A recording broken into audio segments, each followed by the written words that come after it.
So before we go and you go off and buy this book, there are certain, am I right? There's a certain number of copies that are available on Amazon for the first day, Lottie? No, it's there's no limit on that. Yeah. There's no limit. Okay. So tell us about being stuck on stupid. Well, that has to do with repeat offenders, but we can be stuck on stupid too by thinking that if I just wait long enough, or if I just understand it, psychoanalyze it more and more and more, then maybe I'll stop and change their behavior. Or maybe that stop, because then you find yourself getting kind of stuck on stupid because the evidence is clear. Are you willing to look at it or aren't you? And then really, so that you can handle it, you just ask yourself, this is the definer. Do I want more of this or less of this? Mm. So rather than trying to, figure it all out, unless you're being paid to psychoanalyze, break down and build somebody back up and fix their world, why? Yeah. And believe you have to be getting paid a lot to deal with some of these dumbasses. Let's be frank. And just referring back to something that Quinn said, no, go on, Lonnie. There is something I wanted to say. Quinn brought up a lot of great questions in the summit. In fact, I wrote a whole bunch of answers to common questions and things that happen. And one of the examples that she asked about was, what about somebody who's asking again for a ride to the airport? Or can you pick me up again? Because they got used to it, or they took her kindness for weakness. And one of the best ways, instead of hoping that this person will stop, instead of hoping that they'll stop, one of the best ways I found to respond is to thank them. Oh, thanks for thinking of me again. I really appreciate that. That's really cool. I'm just going to have to decline this time, maybe next time, but thanks for thinking of me. Done. Yeah. Done.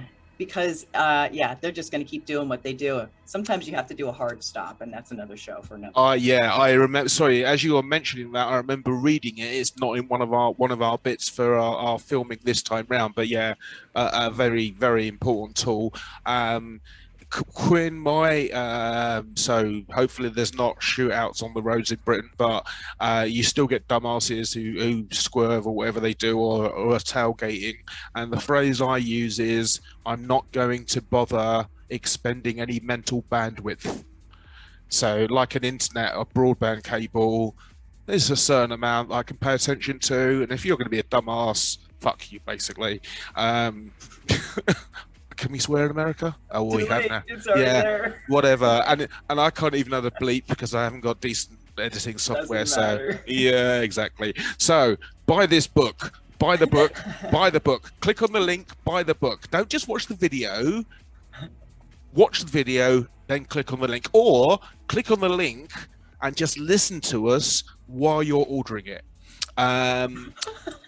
Lonnie, you are offering free downloads or free download with the 17 mindset shifts. There's a much longer title, which I won't try and remember either.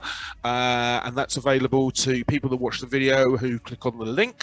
If you're an author and you're watching this, Lonnie and Steve can make you a international bestseller. Lonnie? Yep. I didn't mean to interrupt your role on that. Sorry. No. But I would love to hear how Steve and Quinn feel about when they either feel they're stuck on stupid or they see somebody who's stuck on stupid. What do you do? Go for it. Steve. Do you ever have that time when you're just doing something and you have to okay yourself? That's the stuck on stupid. You'll do something and you're like, why did I just do that? Can you think of an example? The one I was thinking of is when we get stuck down a rabbit hole on the internet. Watching whatever it might be, cat videos, or I know Lonnie likes goat videos, or those kind of things. And time goes by. Time magically disappears, right? I've got to stop you. Goat videos? Jumping baby goats. You better be specific. Okay. Seriously, because no, right, okay. Yeah. Or screaming goats. my mind went somewhere totally different. So yeah, okay, fine, yeah. Hey, I'll tell you what. Before Quinn comes in with something amazingly profound, like like you're at the top of a mountain above the cloud line, dishing out advice. What was I going to say? I forgot what I've lost my train of thought now. Completely gone. Oh yeah.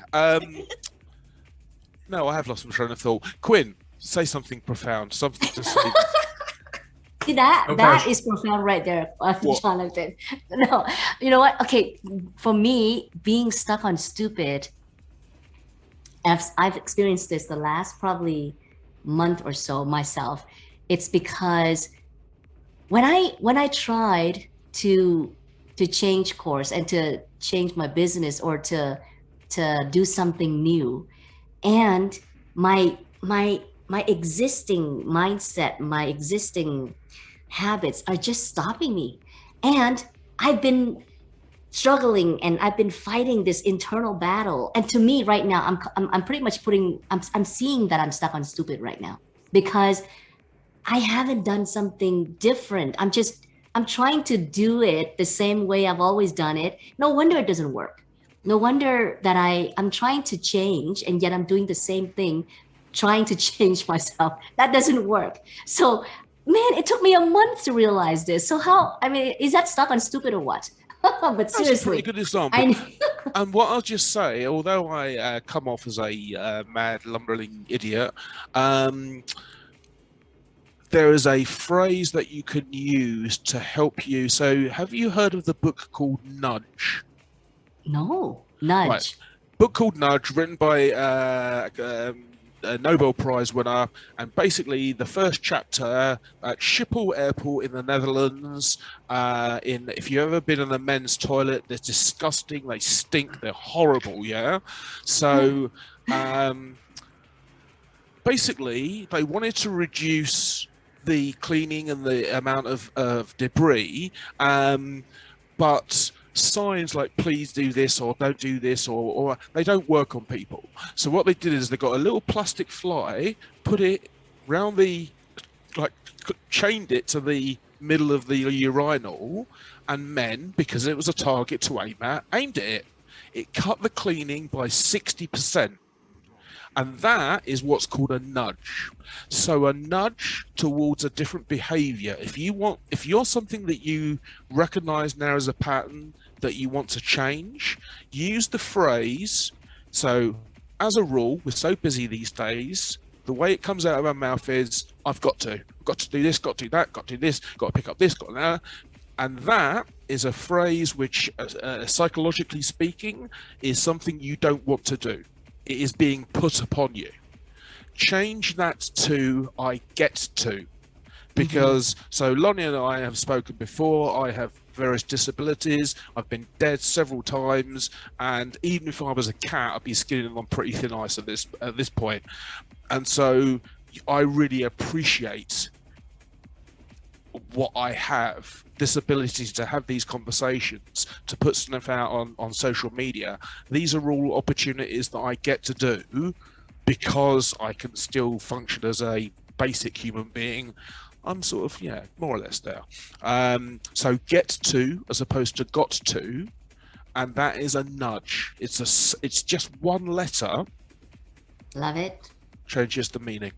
So I love it. After my pretend not to be profound, I've actually come out at the end there with a sort of show-winning last words. Thank you for me. Right then. So as I said before this, buy the book, stop mucking about, buy the book. Why haven't you bought it already, man?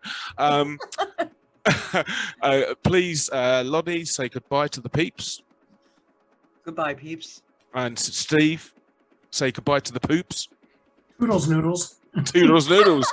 And Quinn, I can't think of a decent. I was trying to find some alliteration, but that ain't gonna work. Go for it.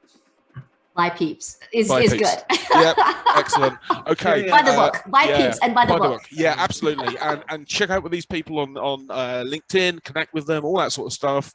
And Quinn will be hosting more international conferences in the future. So an exciting person to watch. Thanks for your time. Have a Merry Christmas. Buy the book. Enjoy yourself. Have a mince pie for me. Toodaloo.